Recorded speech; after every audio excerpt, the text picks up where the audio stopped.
ആടുകളിൽ ഏറ്റവും ഹൈറ്റ് കുറഞ്ഞൊരു കാറ്റഗറിയിൽ വരുന്നതാണ് കനേഡിയൻ പിഗ്മി. ഒന്നാമത് ഞങ്ങൾ കാരണം അവർക്ക് ഉച്ചവരെയുള്ള അന്നം മുട്ടിയിരിക്കുകയാണ്.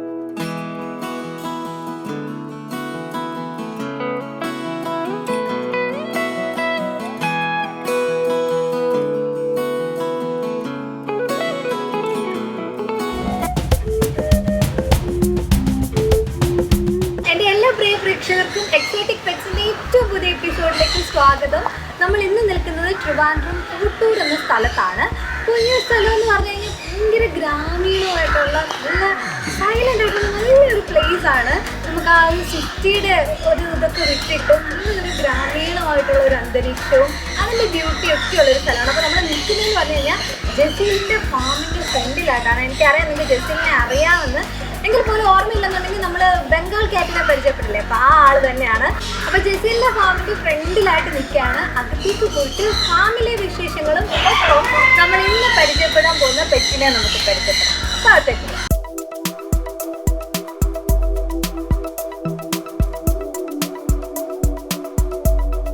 ഒരു കുള്ളൻ കനേഡിയൻ ആടിനെ കണ്ടിട്ടുണ്ടോ? ഇവരുടെ സ്വദേശം വെസ്റ്റ് ആഫ്രിക്കയാണ്. ഇവരാണ് ലോകത്തിലെ ഏറ്റവും ചെറിയ ആട്. 21 ഇഞ്ചസാണ് ഇവരുടെ നീളം. പക്ഷേ ഇവരാണെന്നല്ല, എനർജറ്റിക് ആണ് കേട്ടോ. കനേഡിയൻ പിഗ്മി ഗോട്ടിന്റെ വിശേഷം അറിയാൻ കാണുക. ഹലോ ജസീൽ, നമസ്കാരം. നമ്മുടെ സ്ഥിരം ആളാണ്, പ്രത്യേക വെൽക്കത്തിൻ്റെ ഒന്നും ആവശ്യമില്ല. നിങ്ങൾക്ക് എല്ലാവർക്കും കാണാൻ പറ്റുന്നുണ്ടാവുമല്ലോ ഇന്നത്തെ പെറ്റ് എന്താണെന്ന്. കാണുമ്പോൾ തന്നെ മനസ്സിലായല്ലേ, നല്ല ക്യൂട്ടായിട്ടുള്ള ആട്ടിൻകുട്ടികളാണ് ഇന്ന് നമ്മുടെ പെറ്റായിട്ട് വന്നിരിക്കുന്നത്. പക്ഷേ ഇവർക്ക് കുറച്ച് സ്പെഷ്യാലിറ്റീസ് ഉണ്ട്. ഞങ്ങൾ പറഞ്ഞല്ലോ, നമ്മൾ എക്സോട്ടിക് പെറ്റ്സിൻ്റെ വെറൈറ്റി ആയിട്ടാണ് വരുന്നത്. അതുകൊണ്ട് തന്നെ ഇതും ഒരു എക്സോട്ടിക് ഐറ്റമാണ്. ജസീൽ നമുക്ക് കൂടുതൽ വിശേഷങ്ങൾ പറഞ്ഞുതരും. അപ്പോൾ ജസീൽ, ഈ ഒരു ആടിൻ്റെ ശരിക്കുള്ള പേരെന്താണ്? ഇതിനിപ്പം നമ്മുടെ ഇവിടെ അറിയപ്പെടുന്നത് കനേഡിയൻ പിഗ്മി എന്നാണ് അറിയപ്പെടുന്നത്. കനേഡിയൻ പിഗ്മി എന്ന് പറയുമ്പം വേൾഡിൽ ഏറ്റവും ഹൈറ്റ് കുറഞ്ഞ എന്ന് പറഞ്ഞാൽ ഈ ആടുകളിൽ ഏറ്റവും ഹൈറ്റ് കുറഞ്ഞൊരു കാറ്റഗറിയിൽ വരുന്നതാണ് കനേഡിയൻ പിഗ്മി. പക്ഷെ നമ്മുടെ പ്യുവർ ബ്രീഡ് ആണോ എന്ന് ചോദിച്ചു കഴിഞ്ഞാൽ ഇതിനെ അവിടെ നിന്ന് ഇമ്പോർട്ട് ചെയ്ത് പണ്ടേ കൊണ്ടുവന്നു. നമ്മുടെ ഇവിടുത്തെ ബാൻഡം ആടുകളുമായിട്ടൊക്കെ മിക്സ് ചെയ്ത് അതിൽ ചെറിയ വ്യത്യാസങ്ങളുണ്ട്. എന്നാൽ കൂടി നമ്മൾ ഇവിടെ അറിയപ്പെടുന്നത് കനേഡിയൻ പിഗ്മി എന്നാണ്. ഇതിൽ എത്രത്തോളം ഹൈറ്റ് കുറവ് വരുന്നു അതനുസരിച്ച് ഇവരുടെ ഡിമാൻഡും ഇവരുടെ ഭംഗിയും കൂടുതലല്ലേ. ഓക്കെ, അപ്പോൾ ഇവർക്ക് എങ്ങനെയാണ് മാർക്കറ്റിൽ ഒരു റേറ്റ് വരുന്നത്? മാർക്കറ്റിലെന്ന് പറഞ്ഞു കഴിഞ്ഞാൽ ഇത് അത്യാവശ്യം നല്ല ഡിമാൻഡാണ്. കാര്യം അധികം പേരും വളർത്തുന്ന മീൻസ് ആളുടെ കുറവാണ്. പക്ഷെ അതിൽ നമ്മുടെ ചെലവും കുറവാണെന്ന നല്ല ഡിമാൻഡുമാണ്. ഇത് പേരിന് വരുന്നത് ഇപ്പം നമ്മൾ ഈ ഒരു പേര് ഞാനിപ്പോൾ മേടിച്ചതാണ്. ഞാനിങ്ങനെ കളക്ട് ചെയ്യുന്നതേ ഉള്ളൂ, ഇങ്ങനെ ഇതിലോട്ട് വരുന്നതേ ഉള്ളൂ. അപ്പോൾ ഇതൊരു 40,000 ആയി പേര് എടുക്കാനായിട്ട്. കാര്യം നല്ല ബ്ലഡ് ലൈൻ ആയിരിക്കും. കാര്യം എത്ര ഷോർട്ടാണ് ഇതിൽ തന്നെ. ഇനി കുറേ 1-2 ടൈപ്പ് ഉണ്ട്. എന്ന് പറഞ്ഞാൽ ബാൻഡത്തിൽ തന്നെ ഇനി നല്ല ഹെയർ വരുന്ന ടൈപ്പ് ഉണ്ട്. അപ്പോൾ ഓരോന്നും ഓരോ ക്വാളിറ്റിയാണ്. ഞാനിപ്പോൾ ഷോർട്ട് ഹെയറിൽ തന്നെ ഏറ്റവും ഹൈറ്റ് കുറഞ്ഞതാണ് ഞാനിപ്പോൾ എടുത്തിരിക്കുന്നത്. ഇത് മെയിലും ആ ഫീമെയിലും അങ്ങനെ ഒരു പേര് നമ്മുടെ കയ്യിൽ, കറക്റ്റ് ഒരു പേര് നമ്മുടെ കയ്യിലുണ്ട്. ഇത് ഈ കുട്ടിയുടെ അച്ഛനാണോ ഇത്? അതെ അതെ അതെ. ഇത് നമ്മുടെ വേറൊരു ഫീമെയിലിന്റെ തന്നെ കുഞ്ഞ്, മീൻസ് അത് കുഞ്ഞാണ്. അതൊരു 4 months ആവും, അത്രേ ആവത്തുള്ളൂ. കുഞ്ഞിന്റെ പേരിട്ടോ? അതിന് പേര് നമ്മള് പൊടിച്ചിന്നാണ് ഇട്ടിരിക്കുന്നത്, ചെറുതാണ്. ജസ്റ്റ് വീട്ടിലിട്ടിരിക്കുന്ന പേരാണ്.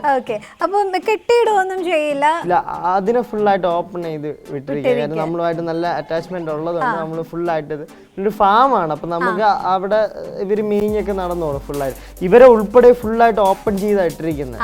ഇവരെ കെട്ടിയിടേണ്ട ആവശ്യം വരുന്നില്ല. ഇവർക്ക് ചെറിയ പച്ചില കാര്യങ്ങളൊക്കെ കഴിച്ച് അവരങ്ങ് മേഞ്ഞ് നടന്നോളും. അല്ലാതെ ഇവർക്ക് വേറെ എന്തെങ്കിലും ഫുഡോ അങ്ങനെ എന്തെങ്കിലും കൊടുക്കണം? ഫുഡ് ഇവർ ഏറ്റവും കൂടുതൽ തവിട് കുഴച്ച് നമ്മൾ വെച്ചു കൊടുക്കും, കഞ്ഞി വെള്ളത്തിൽ കുഴച്ച് വെച്ചു കൊടുക്കുക. ഞാൻ പറഞ്ഞ ചിലവ് കുറവാണ്, നല്ല ചിലവ് കുറവാണ്. നമുക്കിപ്പോൾ പുല്ലൊക്കെ ഡെയിലി കിട്ടുമെന്നുണ്ടെങ്കിൽ വളരെ കുറച്ച് ഫുഡ് കൊടുത്താൽ മതി. പുല്ലില്ലാന്നുണ്ടെങ്കിൽ മാത്രം നമ്മൾ കൈത്തീറ്റയായിട്ട് നമുക്ക് ഈ പറഞ്ഞ പോലെ ഇവരുടെ പെല്ലറ്റ് വരുന്നുണ്ട്, അത് മേടിച്ചു കൊടുക്കുക. ഇല്ലെങ്കിൽ തവിട് മേടിച്ച് കുഴച്ച് വെച്ചു കൊടുക്കുക. അങ്ങനെയാണ് ഇവരുടെ ഫുഡ് വരുന്നത്. പിന്നെ നല്ല ലവിങ് പെറ്റാണ്. നല്ലൊരു ഇതിനോട് ക്രേസ് ഉള്ളവർക്ക് ഭയങ്കര ഇതാണ്, താല്പര്യമുള്ളവർ ഒരുപാട് പേര് ഇതിനെ തപ്പി നടക്കുന്നുണ്ട്. കാര്യം ഞാൻ ഒരുപാട് തപ്പിയിട്ടാൽ നല്ലൊരു ഹൈറ്റ് കുറഞ്ഞതിൽ നല്ല ഷോർട്ട് ബോഡി ആയിട്ടുള്ളൊരു മെയിലും ഫീമെയിലും നമുക്കില്ല. അത് കാണുമ്പോൾ ചെറുതുപോലെ തോന്നും, പക്ഷെ അത് വലിയ അഡൾട്ടാണ്, ഒരു ഡെലിവറി കഴിഞ്ഞതാണ്. ശരിയാ, പക്ഷെ കണ്ടാ ഒരിക്കലും പറയത്തില്ല. അതാണ് ഇവരുടെ പ്രത്യേകത. ഒരു വീട്ടില് നമ്മുടെ നോർമൽ ഒരു ആട് ഒരു 5 എണ്ണം വളർത്താമെങ്കിൽ ഇതൊരു 10-30 എണ്ണം വളർത്താം. അത്രയും സ്പേസ് മതി ഇവർക്ക്. ഇപ്പൊ നമ്മുടെ നാട്ടിലുള്ള സാധാരണ ആടുകളുണ്ടല്ലോ, അതിൽ നിന്ന് ഇവർക്കുള്ള സ്പെഷ്യാലിറ്റീസ് എന്തൊക്കെയാണ്? ഇവരുടെ മെയിൻ സ്പെഷ്യാലിറ്റി എന്ന് പറയുന്നത് ഇവരുടെ ഹൈറ്റ് കുറവാണ്. കാര്യം ഏറ്റവും ഹൈറ്റ് കുറഞ്ഞൊരാട് എന്നുള്ള ലെവലിലാണ് ഇവർ അറിയപ്പെടുന്നത് തന്നെ. പിന്നെ രണ്ടാമത്തെ ഒരു ഇതെന്ന് പറയുന്നത്, ഇന്നറിയാമല്ലോ സിറ്റിയിൽ പലർക്ക് സ്പേസ് കുറവാണ്, ഭയങ്കര ലിമിറ്റഡ് ആയിട്ടുള്ളൊരു സ്പേസിലായിരിക്കും പലർക്കും. അപ്പം അവർക്ക് ഒരു ആട് വളർത്തണം എന്ന ആഗ്രഹമുള്ളവരും എന്നാൽ ചിലവ് കുറച്ച് വളർത്തണം, സ്മെല്ല് കുറവാണെന്നൊക്കെ ഉള്ളവർക്ക് ഈ പറഞ്ഞ കനേഡിയൻ ചൂസ് ചെയ്യാം. കാര്യം എന്താന്ന് പറഞ്ഞു കഴിഞ്ഞാൽ വളരെ കുറച്ച് സ്പേസ് മതി അവർക്കത് സെറ്റ് ചെയ്യാനായിട്ട്.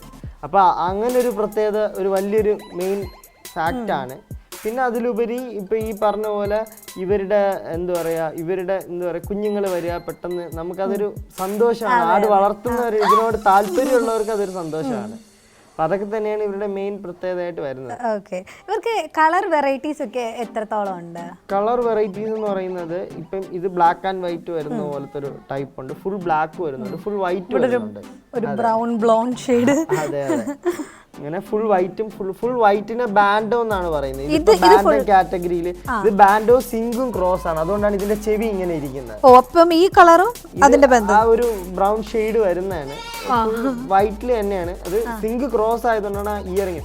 സിങ്ക് എന്ന് പറയുന്നത് വേറൊരു കാറ്റഗറിയിൽ വരുന്നതാണ്, അത് ഭയങ്കര ഹെയറി ആണ്. അതിനെയും ബാൻഡോ ആയിട്ട് ക്രോസ് ചെയ്യാറുണ്ട്. അതെന്തിനാന്ന് പറഞ്ഞു കഴിഞ്ഞാൽ ഭയങ്കര ഹൈറ്റ് കുറവില് നല്ല ലോങ് ഹെയർ കിട്ടാനായിട്ട് ചെയ്തെടുക്കാറുണ്ട്. അപ്പോൾ അതിന് വേണ്ടിയിട്ടുള്ളൊരു ബ്രീഡിംഗ് സെക്ഷന് വേണ്ടിയിട്ട് ഞാനത് ചെയ്ത് നോക്കി കിട്ടിയ കുഞ്ഞാണ് നമുക്കിത്. തന്നെ ചെയ്താണ് എന്ന് പറഞ്ഞാൽ അങ്ങനെ ഒരു ഫീമെയിലിനെ കളക്ട് ചെയ്ത് ഇതുമായിട്ട് ബ്രീഡ് ചെയ്യിപ്പിച്ചപ്പോൾ കിട്ടിയതാണ്. ഓക്കെ ഓക്കെ, ഇത് നല്ല രസമാണ് കേട്ടോ. ഇപ്പം ഞാൻ പല ബ്രീഡേഴ്സിൻ്റെ അടുത്ത് പോകുമ്പോൾ അവരും ഇങ്ങനെ പറയും ഇവരെ ബ്രീഡ് ചെയ്യും സെലക്ട് ചെയ്യുന്നത്. അപ്പോൾ അവരുദ്ദേശിക്കുന്ന തരത്തിലുള്ള ഒരു വെറൈറ്റി കിഡിനെ കിട്ടാൻ വേണ്ടിയിട്ട് ചെയ്യുന്ന കാര്യങ്ങൾ നല്ല ഇൻട്രസ്റ്റിംഗ് ആയിട്ടുള്ള കാര്യങ്ങൾ. ബ്രീഡറിന്റെ കഴിവാണ്. കഴിവെന്ന് പറഞ്ഞു കഴിഞ്ഞാൽ അതിനെക്കുറിച്ച് മൊത്തം ഇപ്പം ഏതൊരു ബ്രീഡിങ്ങിലായിരുന്നാലും അതിന്റെ കുറേ ടെക്നിക്കൽ വശങ്ങൾ ഒരുപാടുണ്ട്. അപ്പം നമ്മൾ അതിൽ എത്രത്തോളം നന്നായിട്ട് പഠിക്കാൻ പറ്റുക, അത് പഠിച്ചിട്ട് അതിനെ നമ്മൾ ബ്രീഡ് ചെയ്യിപ്പിക്കുക എന്ന് പറയുന്നത് നമ്മൾ ഉദ്ദേശിക്കുന്ന ഒരു റിസൾട്ട് അതിൽ ലാസ്റ്റ് കിട്ടും. ഒരു ഹാപ്പിനെസ് ആണ്, ഒരു ബ്രീഡറിനെ സംബന്ധിച്ച് അതൊരു ഹാപ്പിനെസ് ആണ്. അങ്ങനെ ഒരു സെലക്റ്റീവ് ബ്രീഡിങ്ങിലൂടെ നല്ലൊരു ബ്രീഡ് കൊണ്ടുവരിക എന്ന് പറയുന്നത്. ഇപ്പൊ ആണെങ്കിൽ ഞാൻ ശ്രദ്ധിച്ച വേറൊരു കാര്യം എന്ന് പറഞ്ഞാൽ ആട്ടുംകുട്ടികളെന്ന് പറഞ്ഞാൽ നമ്മളിപ്പോൾ പടത്തിൽ കാണുമ്പോഴായാലും അല്ലെങ്കിൽ നമ്മൾ എവിടെയെങ്കിലൊക്കെ വെച്ച് കാണുമ്പോഴായാലും അവരെപ്പോഴും ചാടി തുള്ളി കളിച്ച് നടക്കുന്ന. പക്ഷെ ഇവിടെ ഞാൻ കണ്ട ഒരു പ്രത്യേകത എന്ന് പറഞ്ഞാൽ ഭയങ്കര പാവങ്ങള് സൈലന്റ്. ഇവര് നല്ല എന്ന് പറഞ്ഞാല് ഇപ്പൊ അവര് പുതിയ ആൾക്കാരെ കണ്ടതും പിന്നെ അവരെ ഇങ്ങനെ കെട്ടിയിടത്തില്ല. ഞാൻ ഈ റോപ്പ് വരെ അവർക്ക് ഇപ്പൊ തൽക്കാലത്തേക്ക് വേണ്ടി കെട്ടിയിട്ടാണ്, ഫുള്ളായിട്ട് ഓപ്പൺ ചെയ്താ വിട്ടിരിക്കുന്നത്. നമുക്ക് വീഡിയോയിൽ കാണിക്കാം. അപ്പൊ അങ്ങനെ വിടുന്നതുകൊണ്ട് അവരങ്ങനെ നിൽക്കുന്നത്. ഓപ്പൺ ആക്കി വിടുമ്പോൾ നല്ല രസമാണ് അത് കാണാനായിട്ട്. ഓക്കെ, അപ്പൊ ഇതുപോലാണെങ്കിൽ ഇണങ്ങി ഇങ്ങനെയൊക്കെ ഇണങ്ങി ഇപ്പൊ മടിയിലൊക്കെ ഇരിക്കാന്ന് പറയുന്നായാലും ഞാൻ അങ്ങനെ കണ്ടിട്ടില്ല. പെറ്റായിട്ട് ഇത് ഒരുപാട് പേര് പെറ്റായിട്ട് വീട്ടിനകത്ത് വളർത്തുന്നുണ്ട്. അങ്ങനെ ശീലിപ്പിച്ച് വളർത്തി കഴിഞ്ഞാൽ നല്ലൊരു പെറ്റുമാണ് അവര്. ഓക്കെ, അപ്പൊ ഇവരുടെ പാല് അതൊക്കെ എടുക്കാറുണ്ടോ കൺസ്യൂം ചെയ്യാനായിട്ട്? പാല് എടുക്കുന്നതിന് വേറെ പ്രശ്നമില്ല, പക്ഷെ ഇവരുടെ കുഞ്ഞിന് കൊടുക്കാനായിട്ടുള്ള പാല് അവർക്ക് കാണത്തുള്ളൂ. അപ്പൊ അത് നമ്മൾ എടുക്കാറില്ല അങ്ങനെ. പക്ഷെ ഇപ്പൊ കുഞ്ഞ് എന്തെങ്കിലും ചത്തുപോറൊക്കെ ഉണ്ടെങ്കിൽ പാൽ അങ്ങനെ കെട്ടി നിൽക്കുന്നത് നല്ലതല്ല. അപ്പൊ നമ്മൾ ആ പാലെടുത്ത് വീട്ടിലത്തേക്ക് ഉപയോഗിക്കാറുണ്ട്. പക്ഷെ നല്ല ഗുണമാണ്, നമ്മൾ നോർമലി അതിനേക്കാളും ഗുണമാണ്. കാര്യം ഇത് അങ്ങനെയുള്ള ചെറിയ ഇലകളൊക്കെയാണ് ഇവിടെ കഴിക്കുന്നത്, നന്നായിട്ട് ഗുണമാണ്. പക്ഷെ നമ്മൾ കുഞ്ഞിന് കൊടുക്കാറുള്ളതുകൊണ്ട് കൂടുതൽ എടുക്കാറില്ല. ഓക്കെ ഓക്കെ, അപ്പം ഇവിടെ എന്ന് പറഞ്ഞു കഴിഞ്ഞാൽ ഒരു ഫാം രീതിയിലാണ് കാര്യങ്ങളൊക്കെ പോകുന്നത്. ഇവരെ ഫ്രീ ആയിട്ട് വിട്ടിരിക്കണം. അപ്പം ഇത് എങ്ങനെയാണ് ഈ സ്ഥലത്ത് ഇവർക്കുള്ള എന്തൊക്കെ അറേഞ്ച്മെന്റ്സ് ആണ് ചെയ്തിരിക്കുന്നത് എന്നൊക്കെ ഒന്ന് പറയുമോ? ഞാനിതിപ്പോ ഇവിടെ ഒരു ഫാം ആയിട്ടാണ് സെറ്റ് ചെയ്തിരിക്കുന്നത്. നമ്മുടെ സ്ഥലം വന്നിട്ട് കോട്ടൂരാണ്. ഞാൻ തിരുവനന്തപുരമാണ് പ്രോപ്പർ. പക്ഷെ നമ്മൾ തിരുവനന്തപുരത്ത് തന്നെ എൻഡിൽ കോട്ടൂർ എന്ന് പറയുന്ന ഒരു സ്ഥലത്താണ്, കാട്ടാക്കട കുറ്റിച്ചിൽ കഴിഞ്ഞ് കോട്ടൂര്. അവിടെയാണ് ഞാനൊരു ഫാം എടുത്തിരിക്കുന്നത്. നമ്മുടെ ഒരു അറൗണ്ട് ഇതിന് വേണ്ടിയിട്ട് എല്ലാ പെറ്റ്സും ചെയ്യുന്നുണ്ട്. അപ്പം അതില് നമ്മള് എല്ലാം അതിലൊരു ഗോട്ട് നമ്മൾ ഈ ഒരു കനേഡിയൻ നമ്മുടെ ഒരു ഇഷ്ടത്തിന്റെ പുറത്ത് നമ്മളിപ്പോ കളക്ട് ചെയ്ത് നിർത്തിയിരിക്കുന്നതാണ്. ഇതുപോലെ എല്ലാ വെറൈറ്റിയും നമ്മൾ ചെയ്യുന്നുണ്ട്. ഇതിപ്പോ മൊത്തത്തില് ഒരു 3.5 ഏക്കർ മൊത്തം വരുന്നുണ്ട്. അതിലാണ് നമ്മളിപ്പോ ഈ ഒരു ഫാം ആയിട്ട് ഇപ്പൊ ചെയ്യാൻ ഉദ്ദേശിക്കുന്നത്. ഒന്നും ആയിട്ടില്ല, സ്റ്റാർട്ടിംഗ് ആണ്. ഓക്കെ, അപ്പൊ ഇവരെ വാങ്ങിയിട്ട് എത്ര നാളായി? ഇവരെ വാങ്ങിയിട്ട് ഇപ്പൊ ഒരു 2-3 ആഴ്ച ആവത്തുള്ളൂ. ഞാൻ ഈ ഫാം എടുത്തതിന്റെ പേരിൽ മേടിച്ചതാണ്, കളക്ട് ചെയ്ത്. ഇനിയും ഒരുപാട് പെറ്റ്സ് വരാനുണ്ട്. നമ്മളൊരു ഫാം ടൂറിസം പോലെയും നോക്കുന്നുണ്ട്. എന്നാല് ഇവിടെ വന്നിട്ട് ഓരോന്നിനെ കുറിച്ച് ആൾക്കാർക്ക് പഠിക്കാനും ഞാൻ അതിന്റെ കാര്യങ്ങളൊക്കെ നമ്മൾ ഓരോന്നും അപ്ഡേറ്റ് ചെയ്യാനൊക്കെ ഞാൻ ശ്രമിക്കുന്നുണ്ട്. ഓക്കെ. അപ്പം എങ്ങനെയാണ് ഞങ്ങൾക്ക് ഇപ്പോൾ കൂടുതൽ വിശേഷങ്ങളൊക്കെ അറിയാനായിട്ട് വേറെ എന്തെങ്കിലും മാർഗങ്ങളുണ്ടോ? പുതിയ വെറൈറ്റീസ് ഒക്കെ വരുമ്പോൾ പെട്ടെന്ന് അറിയാൻ. നമ്മുടെ ഇതേപോലെ പെറ്റ്സും ആയിട്ടുള്ള കണ്ടന്റ് ഞാൻ കൂടുതലും ഇടുന്നതെന്ന് പറഞ്ഞാൽ ഞാൻ ഇവിടുത്തെ ഫുൾ അപ്ഡേറ്റ്സ് ഇടുന്നത് എന്റെ യൂട്യൂബ് വീഡിയോയിലാണ്. ഞാനൊരു യൂട്യൂബ് ചാനൽ സ്റ്റാർട്ട് ചെയ്തിട്ടുണ്ട്. പേരെന്താണ്? ജാസ് ട്രാവലർ എന്ന് പറഞ്ഞു. അപ്പൊ അതിലാണ് നമ്മുടെ ഇത് കൂടുതൽ. അപ്പൊ കാറ്റ് കണ്ടന്റ് ആണ് ഇതുവരെ ചെയ്തോണ്ടിരുന്നത്. അപ്പൊ മൊത്തത്തിൽ ഇതേപോലെ പെറ്റ്സിന്റെ എല്ലാം അതുപോലെ നല്ല നല്ല ഇൻഫോർമേഷൻസ് ഷെയർ ചെയ്യാനായിട്ട് മാക്സിമം ശ്രമിക്കുന്നുണ്ട്. റൈറ്റ്. അപ്പോൾ എന്തെങ്കിലുമൊക്കെ കാര്യങ്ങൾ അറിയണമെന്നുണ്ടെങ്കിൽ ജാസ് ട്രാവലർ യൂട്യൂബ് ചാനലുണ്ട്, കയറി നോക്കിയാൽ മതി. അത് മാത്രമല്ല പുതിയ പെറ്റ്സ് വരുന്നതും അറിയാനായിട്ട് പറ്റും. നിങ്ങൾ ആഗ്രഹിക്കുന്ന എന്തെങ്കിലുമൊക്കെ ഉണ്ടെന്നുണ്ടെങ്കിൽ ഇവിടെ ഒന്ന് കോൺടാക്ട് ചെയ്താൽ മതി, നിങ്ങൾക്ക് പെട്ടെന്ന് അറിയാൻ പറ്റും വന്നിട്ടുണ്ടോ ഇല്ലയോ. അഥവാ ഇനി എന്തെങ്കിലും വേണമെന്നുണ്ടെങ്കിൽ റിക്വസ്റ്റ് ചെയ്താലും മതി, കളക്ട് ചെയ്തല്ലേ എത്തിക്കാന്നാണ്. ഇപ്പം ഇവരെയൊക്കെ എവിടെ നിന്നാണ് വാങ്ങിയത്? ഇവരെ ഇപ്പം നമ്മൾ ബാംഗ്ലൂരിൽ നിന്നാണ് കൊണ്ടുവന്നിരുന്നത് ഈ ഒരു പെയറിന്. പിന്നെ നമുക്കിപ്പോൾ ഇവിടെ അവൈലബിൾ ആണ്. ഞാൻ പിന്നെ ബാംഗ്ലൂരിൽ നിന്ന് കൊണ്ടുവന്ന് അവിടെ നിന്ന് എനിക്കൊരു പർപ്പസ് ഉണ്ടായിരുന്നു, സാധനം കൊണ്ടുവരാനായിട്ടുണ്ടായിരുന്നു. അപ്പം അവിടെ ഇച്ചിരി കൂടി കളക്ഷൻ കൂടുതലായതുകൊണ്ട് ഞാൻ അവിടെ നിന്ന് കൊണ്ടുവന്നു. പിന്നെ ഇത്രയും ഷോട്ട് നമ്മുടെ ഇവിടെ നല്ല ഷോട്ട് കിട്ടത്തില്ല. കാര്യം ഇവിടെ ഉള്ളവർ ചിലർ മലബാറി ആയിട്ടൊക്കെ ക്രോസ് ചെയ്തും അല്ലാതെ വേറെ ബ്രീഡ്സുമായിട്ട് ക്രോസ് ചെയ്ത് ഹൈറ്റിൽ ചെറിയ വേരിയേഷൻ വരുന്നുണ്ട്. ചെറിയൊരു ഹൈറ്റ് പോലും ഇവരുടെ പ്രൈസിൽ വ്യത്യാസം വരും. ഞാൻ മാക്സിമം ഹൈറ്റ് ഇനി ഇതിൽ തന്നെ ഞാൻ ഇനി ലോങ് ഹെയറും കളക്ട് ചെയ്യുന്നുണ്ട്. ഇതിപ്പോൾ ഷോർട്ട് ഹെയർ വെറൈറ്റി ആണ്. 2-3 ടൈപ്പ് ഉണ്ട്. അപ്പോൾ ഓരോന്നിനും അതിൻ്റെതായ ഡിമാൻഡ് ഉണ്ട്. ഓരോ ആൾക്കാരുടെ ആവശ്യമാണ്. ചിലർക്ക് ലോങ് ഹെയർ ആണ് വേണ്ടി വരിക, ചിലർക്ക് ഷോർട്ട് ഹെയർ ആണ് വേണ്ടി വരിക. അവരുടെ ആവശ്യം അനുസരിച്ചാണ് ഓരോരുത്തരും മേടിക്കാറ്. നമ്മളിപ്പോൾ എല്ലാം ഇവിടെ കളക്ട് ചെയ്യാനായിട്ട് ശ്രമിക്കുന്നുണ്ട്. അപ്പോൾ ഇവരെ വളർത്തുമ്പോൾ നമ്മൾ ശ്രദ്ധിക്കേണ്ടതായിട്ടുള്ള കാര്യങ്ങൾ എന്തൊക്കെയാണ്? ഇവരെ വളർത്തുമ്പോൾ ശ്രദ്ധിക്കേണ്ടതായിട്ടുള്ള കാര്യം ഇവർ ഭയങ്കര ഹൈറ്റ് കുറവാണ്. ഹൈറ്റ് കുറവായതുകൊണ്ട് തന്നെ ഇവരുടെ ബോഡി വെയിറ്റ് എന്നാൽ അത്യാവശ്യം ബോഡി വെയിറ്റ് ഉണ്ട്. ഇവരുടെ നമ്മൾ ഓവർ ഹൈറ്റിൽ നിന്ന് മാക്സിമം ഇവരെ ചാടാനായിട്ട് സമ്മതിക്കാതെ, മീൻസ് ഓവറായിട്ട് അങ്ങനെ ചാടുകയൊക്കെ ചെയ്ത് കഴിഞ്ഞാൽ ലെഗ്സ് കംപ്ലൈൻ്റ് ആവാനായിട്ട് ചാൻസ് ഉണ്ട്. പിന്നെ അതുപോലെ പ്രഗ്നന്റ് ടൈമിൽ ഇച്ചിരി കെയർ കൂടുതൽ നമ്മൾ കൊടുക്കണം. കാര്യം നമ്മളിപ്പോൾ ഈ ഹൈറ്റ് കുറവായതുകൊണ്ട് തന്നെ ഇവർക്ക് 2-3 കുഞ്ഞുങ്ങൾ വരാറുണ്ട്. അപ്പോൾ 2-3 കുഞ്ഞുങ്ങൾ വരുമ്പോൾ ഇവരുടെ ബോൺസ് അതേപോലെ ആയിരിക്കണമെന്നില്ല. ഇപ്പോൾ പെട്ടെന്ന് ചാടുകയൊക്കെ ചെയ്ത് കഴിഞ്ഞാൽ അബോട്ട് ആവുക, ലെഗ് ബെൻഡ് ആവുക ഒക്കെ അങ്ങനെയൊക്കെ പ്രശ്നങ്ങൾ വരാറുണ്ട്. അതൊന്ന് ശ്രദ്ധിക്കേണ്ടതാണ്. പിന്നെ ഈ യൂറിനറി മെയിൽസിന് വെള്ളം നമ്മൾ അധികം കൊടുക്കുക. മാക്സിമം കൊടുത്തില്ല എന്നുണ്ടെങ്കിൽ യൂറിൻ പ്രശ്നം, യൂറിനറി ഇൻഫെക്ഷൻസ്, യൂറിനറി പ്രോബ്ലംസ് ഒക്കെ ഒരുപാട് വരാറുണ്ട്. അപ്പോൾ അതൊക്കെ ചെറിയ കാര്യങ്ങൾ തന്നെ നമ്മൾ ശ്രദ്ധിച്ചാൽ മാത്രം മതി. ഇവരുടെ പ്രഗ്നൻസി ടൈമിൽ നമ്മൾ എന്തൊക്കെയാണ് എന്തെങ്കിലും ഫുഡ്? പ്രഗ്നൻസി ടൈമിൽ ഞാൻ പ്രോപ്പർ ഡീവോം ചെയ്ത് പോകാറുണ്ട്. പിന്നെ നമ്മൾ സപ്ലിമെന്റ്സ് കൊടുക്കാറുണ്ട്, കാൽഷ്യത്തിന്റെ എല്ലാത്തിന്റെയും പ്രോട്ടീന് ഒക്കെ കൊടുക്കാറുണ്ട്. ഡോക്ടർ പ്രിസ്ക്രൈബ് ചെയ്തിട്ട് കൊടുക്കുന്നതാണോ അതോ ഡോക്ടേഴ്സിന്റെ നമ്മൾ ചോദിച്ചാണ്. പിന്നെ ഇതിപ്പോ നമ്മള് കണ്ടിന്യൂസ് ഇത് ക്രേസ് ആയതുകൊണ്ട് ഇതൊക്കെ ചെയ്ത് നമ്മൾ ശീലമായി. ഒരിക്കൽ ചെയ്യുമ്പോൾ നമ്മൾ അത് നോട്ട് ചെയ്ത് വെച്ചിരിക്കുമല്ലോ. അപ്പൊ നെക്സ്റ്റ് ടൈം അത് നമ്മൾ ട്രൈ ചെയ്യും. അത്രേ ഉള്ളൂ. എന്നിട്ട് കണ്ടിന്യൂ. പിന്നെ ഇവർക്ക് എന്തൊക്കെയാണ് വേറെ സപ്ലിമെന്റ്സ് കൊടുക്കും? പിന്നെ അതുപോലെ തന്നെ നമ്മൾ തവിട് കൊടുക്കാറുണ്ട്. തവിടാണ് ഇവരുടെ മെയിൻ നമ്മൾ ഫീഡായിട്ട്. പിന്നെ ഇവിടുന്ന് പച്ചില നല്ല രീതിയിൽ കഴിക്കാറുണ്ട്. അപ്പോൾ തവിട്, പച്ചില, പിന്നെ ഈ പറഞ്ഞ പോലെ ഇവരുടെ പെല്ലറ്റ് കിട്ടുന്നുണ്ട്, ആടിന്റെ പെല്ലറ്റ് കിട്ടുന്നുണ്ട്. ഇത്രയാണ് ഇവരുടെ ഫീഡായിട്ട് വരുന്നത്. ഇവർ അധികം ഫീഡ് എടുക്കത്തില്ല, വളരെ കുറച്ചേ ഫീഡ് എടുക്കത്തുള്ളൂ. ഇവരുടെ ഹൈറ്റും കുറവാണ്, ഇവർക്ക് അത്രയും ആവശ്യം വരുന്നുണ്ട്. ഇവരുടെ ഒറിജിൻ കാനഡയിലാണ്. അപ്പോൾ അവർക്ക് അവിടുത്തെ ക്ലൈമറ്റ് ആയിരിക്കില്ലേ കൂടുതലുണ്ടെങ്കിൽ ഇവിടെ വരുമ്പോൾ ഇവിടുത്തെ നല്ല ചൂട് കാലാവസ്ഥയിൽ ബുദ്ധിമുട്ടുണ്ടോ അവർക്ക്? ഞാൻ പറഞ്ഞില്ലേ, ഇപ്പോൾ ഇവരുടെ ഒറിജിൻ കാനഡയാണ്. അതുകൊണ്ടാണ് കനേഡിയൻ പിഗ്മി എന്ന് വരുന്നത്. പക്ഷെ നമ്മുടെ വർഷങ്ങൾക്ക് മുമ്പ് കാനഡയിൽ നിന്നൊക്കെ ഇവിടെ ഇമ്പോർട്ട് ചെയ്ത് വന്നതാണ്. പക്ഷെ ആ ഒരു ബ്രീഡിൽ നിന്ന് ചെറിയ ചേഞ്ചസ്, മ്യൂട്ടേഷൻ വരുന്നത് പോലെ ഇവിടുത്തെ ആടുകളുമായിട്ടൊക്കെ മിക്സായി ഉള്ള ഒരു വേരിയേഷൻ ഇവരുടെ ഉണ്ട്.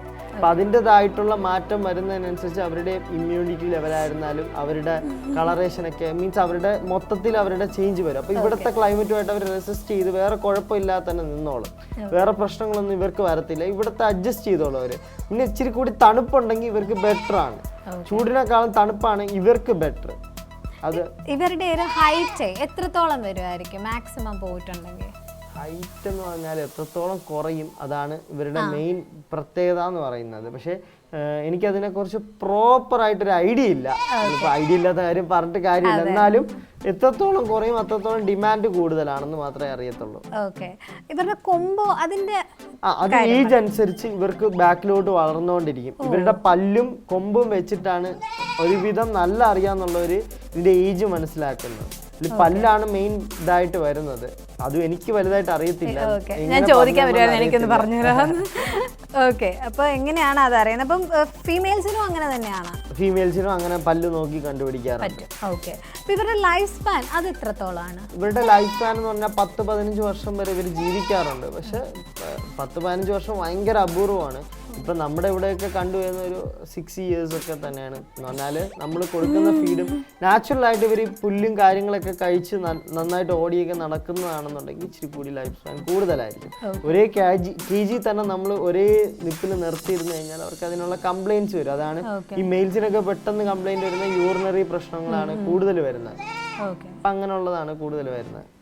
ശരി, അപ്പം വിശേഷങ്ങളെല്ലാം ഏകദേശം പറഞ്ഞു കഴിഞ്ഞു. ഇനി നമുക്ക് ഒരു കാര്യം കൂടി ഉള്ളു അല്ലേ, ഇവര് ഫീഡ് ചെയ്യുന്നത് നമ്മൾ കണ്ടില്ല. ഫീഡ് എന്താണ് കൊടുക്കുന്നതെന്നൊക്കെ കേട്ടു, ഫീഡ് ചെയ്യുന്നൊന്ന് കാണിക്കുമോ? നമുക്ക് ലൈവായിട്ട് തന്നെ കാണിക്കാം. ഓക്കെ,